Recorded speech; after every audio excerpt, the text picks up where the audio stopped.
Okay, so let's discuss a question on 4-bar mechanism on theory of machine.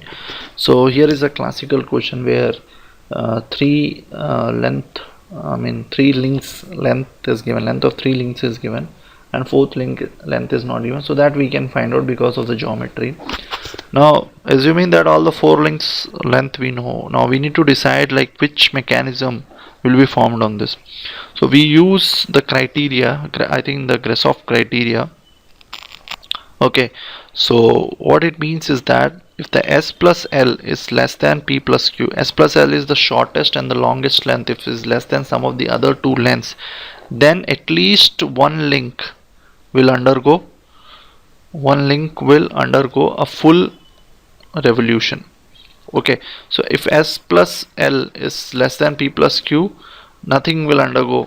Okay, it will be all rocker kind of mechanism.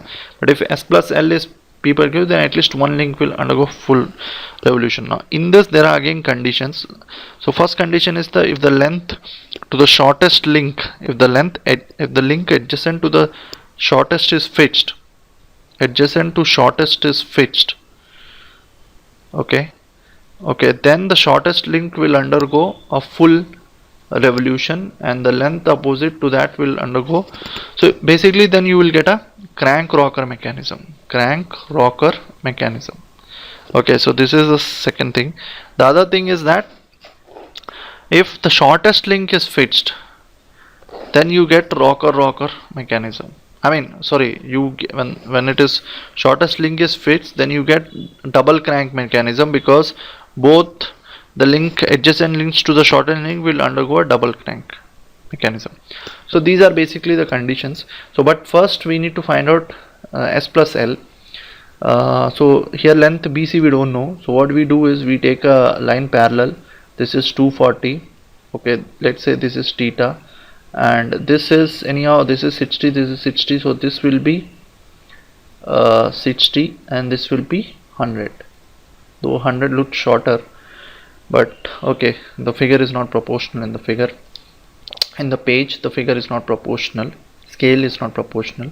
So now how do we get BC? Well, we know 100, we know 240, so it's this, the top triangle is a right angle triangle. So 240 square plus 100 square, if you take the square root, that is the length of BC, and this comes out about 260. Okay, so 240 square, you can use a calculator or whatever you want to use it. Okay, so 260 mm is the length of BC.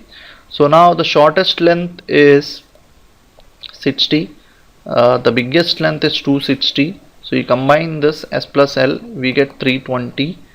Okay, and P plus Q is nothing but 240 and plus 160. So this comes about 400. So S plus L is less than P plus Q. So we need to go to this section, and now the length adjacent to the shortest link is fixed, right? So it's under that condition we get a crank rocker mechanism. Okay, so these are all founded by, I think, Grashof. All these experiments here, mathematically he has shown this, and these are the conclusions which I have written on the top. So if S plus L is greater than P plus Q, no, it will be just a rocker mechanism. Okay, there will not be any crank. Crank is something which undergoes a full 360 revolution, can undergo a full. So if S plus L less than P by Q, then you have two options, crank rocker or double crank, depending on which is fixed. If the length adjacent to the shortest link is fixed, it's crank rocker, just like here, the problem here. Okay, so these three conditions, you just remember it, you will be able to solve any problem on this. So crank rocker is the answer. Thank you.